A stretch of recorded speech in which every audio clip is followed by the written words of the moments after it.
अस्सलाम वालेकुम dear students, आप देख रहे हैं दी मैथ्स गैलरी और मैं आपका ट्यूटर उस्मान अहमद गाजी।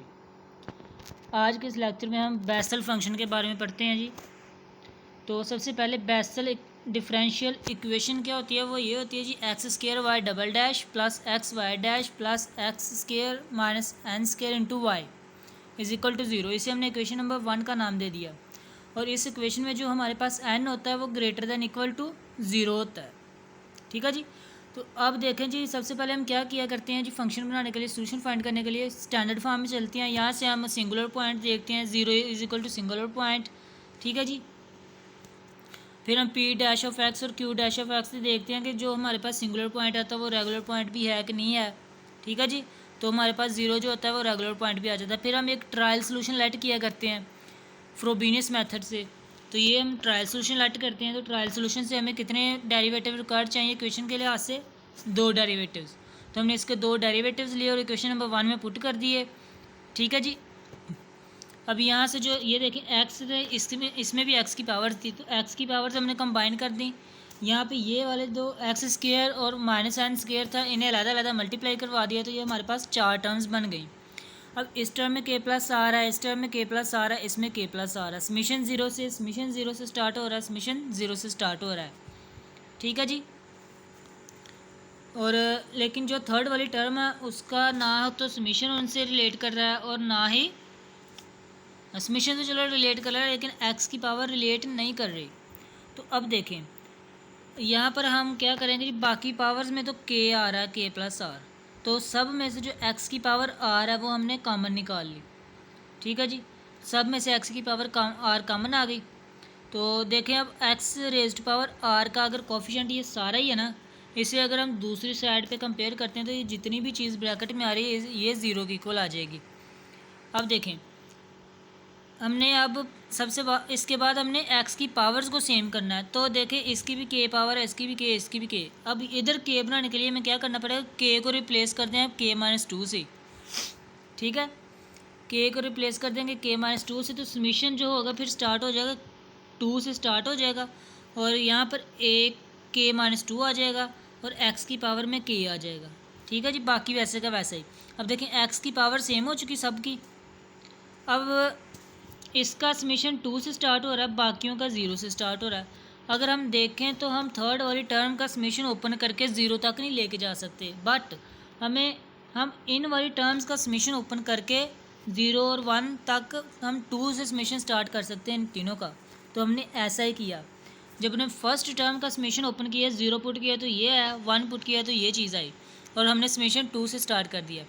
इसी तरह सेकंड टर्म में जब हमने 0 पुट किया तो ये आया, 1 पुट किया तो ये आया और समीशन ये स्टार्ट हो रहा है। तो थर्ड टर्म वैसी की वैसी ये पड़ी है। और फोर्थ टर्म में जब हमने 0 पुट किया तो ये चीज़ आई और 1 पुट किया तो ये चीज़ आई। ये माइनस एन स्क्वायर इसके साथ मल्टीप्लाई हो रहा है, माइनस एन स्क्वायर समीशन के साथ भी मल्टीप्लाई होगा। अब देखें सभी समीशंस जो हैं वो 2 से स्टार्ट हो रहे हैं और एक्स की पावर्स भी सेम है सब में। अब हम इसे रीअरेंज करते हैं।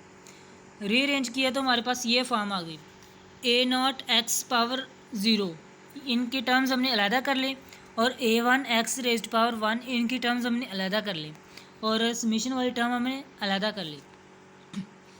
अब हमने कंपेयर करवाना जी एक्स की पावर ज़ीरो वाली टर्म को और एक्स की पावर वन वाली टर्म को और एक्स की पावर के वाली टर्म को।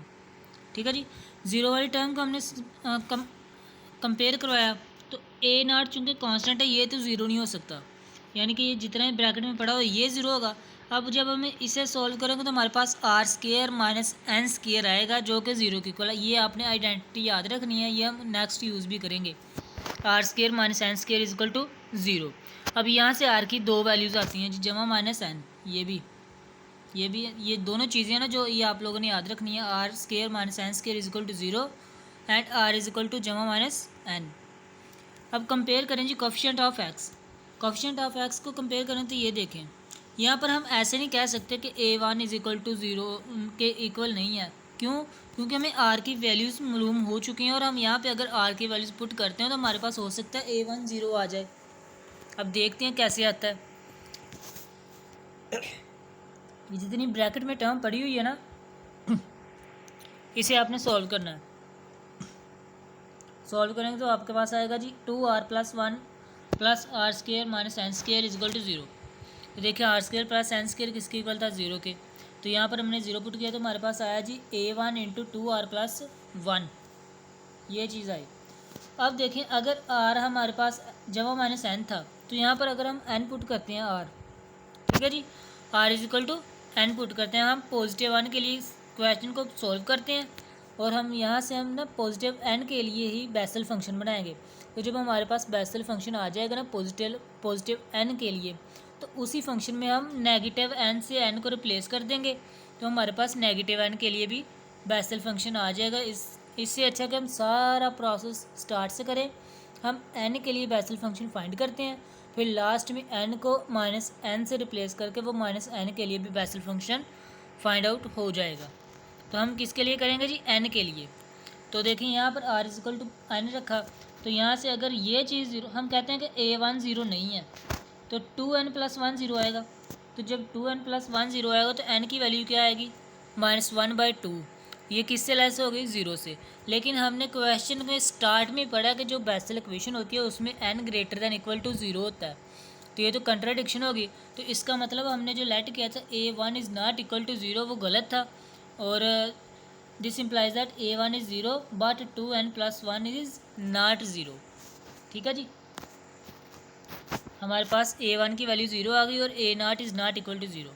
अब कंपेयर करें जी x की पावर k के कोफिशिएंट को, तो जितने भी हमारे पास समेशन और x रेज पावर k के दरमियान टर्म पड़ी हुई थी वो 0 के इक्वल।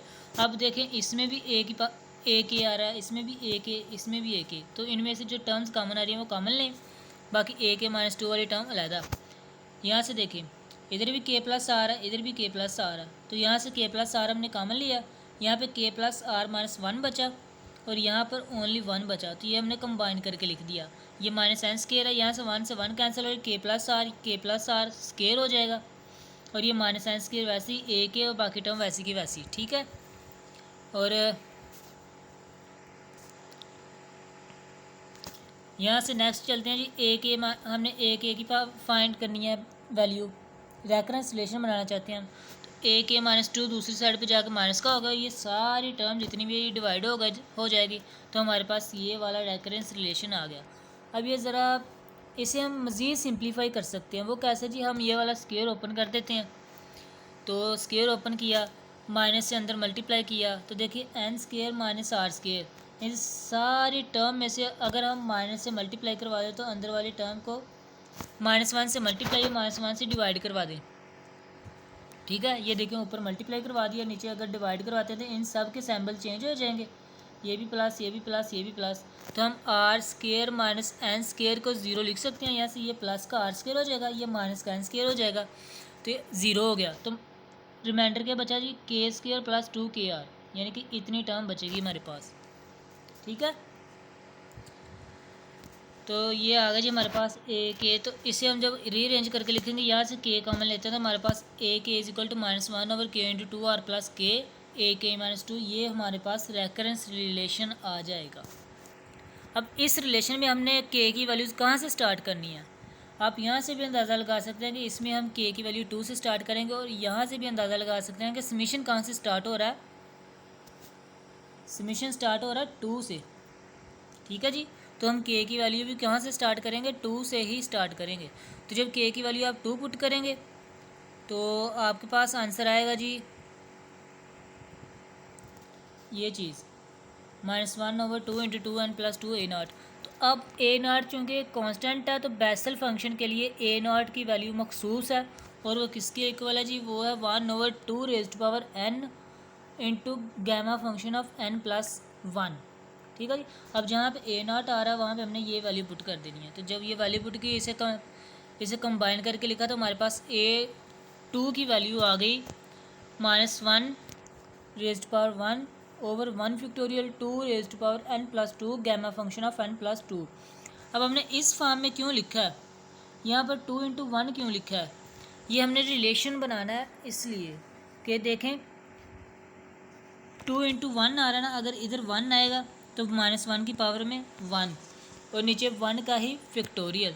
ठीक है जी, और इधर n प्लस 1 आ जाएगा, n प्लस 1 प्लस n, इस तरह से हम लिख सकते हैं, ठीक है जी। तो ये हम नेक्स्ट एक और वैल्यू फाइंड करते हैं। 3 पुट करें तो A1 आएगा, A1 चूँकि 0 हमारे पास तो A3 भी 0 हो गया। 4 पुट करें तो देखें A2 आ रहा है, A2 की वैल्यू पुट करें, कंबाइन करें, ये देखें -1 square 2 raised power n+4 2 factorial. यहाँ से देखें 2 रेज़्ड पावर n+2 है ना, और ये 2 3, तो ये बनेगा 2 रेज़्ड पावर n+5। तो यहाँ से हमने फार्मूला के बनाने के लिए यहाँ से 2 + n+4 2 रेज़्ड पावर n+4 अलहदा कर लिया और 2 अलहदा कर लिया, ठीक है जी। तो वो जो 2 अलहदा किया वो 2 × 1 2 का फैक्टोरियल हो जाएगा। तो यहाँ से A2 × 2 देखें, ये यहाँ पे 4 था ना, जब हमने k = 4 पुट किया तो यहाँ पे 4 आएगा, तो इसे हमने क्या लिखा 2 × 2। तो देखें 2 × 2 है ना, इधर तो -1 की पावर में स्क्वायर है, इधर फैक्टोरियल भी 2 का है, तो 2 की पावर में इधर देखें अगर 1 था तो 2 की पावर में 2 × 1 था, 2 × 1 देखें n+2 × 1। तो इधर देखें अगर 2 की पावर में 2 है, 2 × 2 है, तो 2 की पावर में n+2 × 2 आएगा। उधर 2 × 1 था तो इधर 2 × 2। अगर 3 आएगा तो 2 × 3, अगर 4 है 2 × 4, ठीक है जी। और साथ में n+2 + 1 का गामा फंक्शन। अब आप इसमें क्या था n+1 + 1 का गामा फंक्शन, इसमें n+1 + 2 का गामा फंक्शन, ठीक है जी। ये हमारे पास फार्मूला बन जाएगा एक। अब सिमिलरली इसी को यूज़ करते हुए मैं A2 ऑफ 3 फाइंड कर सकते हैं। वो आएगा -1 की पावर 3, यहाँ पे 2 रेज़्ड पावर n+4 है, इधर 2 रेज़्ड पावर n+6 है, 3 फैक्टोरियल n+4 सो ऑन। हमारे पास A2m यानी कि देखिए 6 है 4 है, तो हमारे पास इवन नंबर आ रहा है ना 2 के सबस्क्रिप्ट में, तो हम इसे 2m लिख सकते हैं। और जो इधर m इधर आ रहा है ना हमारे पास, वही -1 की पावर में है, ठीक है। और वही इधर 2 के साथ मल्टीप्लाई होकर n के साथ ऐड हो रहा है, ठीक है। अगर इधर 6 बनेगा तो n के साथ 6 ऐड हो रहा है, और साथ में इधर m का ही फैक्टोरियल आ रहा है, ठीक है जी। ये 3 है, 3 का फैक्टोरियल, इधर m है तो m का फैक्टोरियल, ठीक है। इधर 3 है तो देखें 4 को हम लिख सकते हैं 3 + 1, इधर हमने इसलिए इसको लिख दिया m+1। अगर 3 है तो 3 + 1, m है तो m+1 n के साथ, ठीक है जी। तो इन्हें कंपेयर करने के बाद हमारे पास एक वैल्यू आ गई रेकरेंस रिलेशन a की, A2m कांस्टेंट की वैल्यू आ गई -1 raised power m over 2 raised power n+2m m factorial into gamma of n + m+1। अब चूँकि हमने स्टार्ट में एक ट्रायल सोल्यूशन लेट किया था ये, अब इस सोल्यूशन में हमने r = n पुट करना था, क्योंकि हम r = n के लिए ही फाइंड कर रहे हैं। तो ये देखें यहाँ पर आ गए हमारे पास ये चीज़, r की जगह पे n पुट किया। अब देखें इस सोल्यूशन में हमारे पास सारे कांस्टेंट्स की वैल्यूज़ आएंगी, A0 A1 A2 A3 and so on, ठीक है जी। लेकिन हमें पता A1 भी 0 है, A3 भी 0 है, A5 भी 0 आएगा, A7 भी 0 है। तो जितने भी हमारे पास ओड टर्म्स है ना, सारी की सारी 0 हो जाएंगी। तो हमारे पास कौन सी टर्म बचेंगी? इवन टर्म्स, यानी कि जिनमें k की वैल्यू इवन है, इसका मतलब जिसमें k की वैल्यू 2m है। तो हम इस वाले सोल्यूशन में पुट कर देते हैं कि m स्टार्ट हो रहा है 0 से इन्फिनिटी, और a के सबस्क्रिप्ट में 2m, यानी कि इवन वैल्यू आए a के सबस्क्रिप्ट में, और x की पावर में भी n+2m, ठीक है जी। k की जगह पे हमने क्या पुट कर देना? 2m। जहाँ जहाँ पे k आ रहा है वहाँ पे आपने 2m पुट कर देना है। और जब आप समीशन में 2m पुट करेंगे इधर, तो देखो 2 तो दूसरी साइड पे जाके 0 से डिवाइड हो जाएगा, तो आंसर फिर भी 0 आएगा। तो समीशन कहाँ से स्टार्ट होगा? 0 से। तो ये हमारे पास एक ट्रायल सोल्यूशन आ गया जिसमें हमने इवन पावर्स मिलेंगी। अब देखें पुट वैल्यू ऑफ A2m, ये हमारे पास एक कांस्टेंट है, इसकी वैल्यू हमने ये फाइंड की है। अब ये वैल्यू हमारे पास जो आई है ना A2m की, ये हमने इसमें पुट कर देनी है। तो जब पुट करेंगे तो हमारे पास ये फॉर्म आ गई। देखें x की पावर n+2m, 2 की पावर n+2m, इन्हें कंबाइन करके लिख दें, ठीक है जी। बाकी चीज़ वैसे तो ये हमारे पास बेसल फंक्शन आ जाएगा, और इसे हम डिनोट कर सकते हैं Jn(x) से, ठीक है जी। This is called Bessel function, it is denoted at Jn(x). देखें हमने ये किसके लिए फाइंड किया था? जब r = पॉजिटिव n था। देखें Jn इधर पॉजिटिव ही n आ रहा है ना, ठीक है। अब देखें जी ये हमने बेसल फंक्शन फाइंड कर लिया। अब सिंपल हमने n की जगह पे -n को रिप्लेस कर देना, तो वो जो बेसल फंक्शन आएगा वो आ जाएगा r=-n के लिए। देखिए जी, अगर हम उसे अलहदा से सॉल्व करते तो जितना प्रोसेस n के लिए हमें फाइंड आउट करना पड़ा, प्रोसेस करना पड़ा, उतना ही हमें -n के लिए भी करना पड़ेगा और उसमें ज़्यादा कॉम्प्लिकेशंस होंगी। तो इजी मेथड ये है कि आप पॉजिटिव n के लिए फाइंड करें और जो बेसल फंक्शन आएगा उसमें आप -n को रिप्लेस कर दें। तो अब इस इक्वेशन 2 में हमने -n से n रिप्लेस किया, तो जहाँ जहाँ पे n आ रहा है वहाँ पे हमने -n पुट कर देना। तो यहाँ पर -n आएगा और यहाँ पर -n आएगा, तो इन्हें रीअरेंज करके लिखेंगे तो हमारे पास ये वाला बेसल फंक्शन आ जाएगा।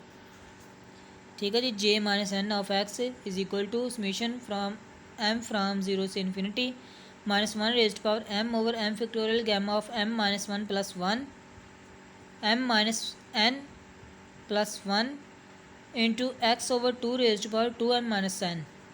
ठीक है जी, तो ये हमारे पास दो बेसल फंक्शन आए, एक पॉजिटिव n के लिए और एक नेगेटिव n के लिए।